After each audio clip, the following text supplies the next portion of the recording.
Hello Cowboys Nation, welcome to another video, and without further ado, let's get to another round of news from America's team. GMs do not believe Cowboys have made Micah Parsons available. When Micah Parsons rolled out his trade request 2 weeks ago, it quickly became known the Cowboys had no intention of granting it. Considering Parsons' status as Dallas' top player and one of the league's best overall talents, no deal ever seemed realistic. We have seen similar standoffs lead to blockbuster trades in the recent past. Khalil Mack's Raiders negotiations devolved into a blockbuster trade with the Bears. Jamal Adams' 2020 Jets talks ended up leading him to Seattle. Both trades required packages headlined by 2 first-round picks. Both those instances involved a team trading a player a previous regime drafted, as Reggie McKenzie and Mike McCagnon respectively drafted those defenders in the top 10, before John Gruden and Joe Douglas orchestrated trades occurred.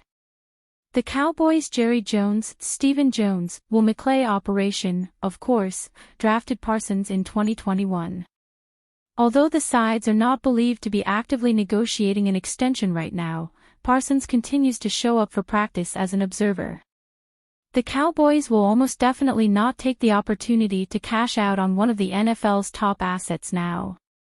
GMs have not gotten the sense Parsons is available, according to Yahoo.com's Charles Robinson, who adds one anonymous front office boss informed him of a sense Parsons being available would have come with a trade price no team could realistically meet.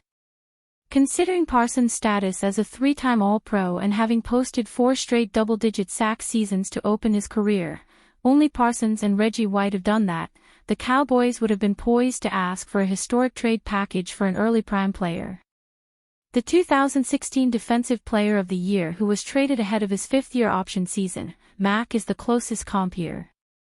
Mack's Oakland tenure was not quite as consistent as Parsons' first 4 Dallas seasons, despite ascending to a DPOY perch Parsons has yet to, and the superstar was going into an age 27 season at the time he was dealt to Chicago. Mack fetched 2 firsts, a 3rd and a 6th, in a deal that sent the Raiders a 2nd and a conditional 5th. Were Parsons to be traded, he would be highly unlikely, given how cap growth has changed in the years since, to accept a 6-year extension like Mack did. The defensive end's preference for a shorter-term deal has brought a potential sticking point, as the Cowboys regularly prefer longer-term pacts.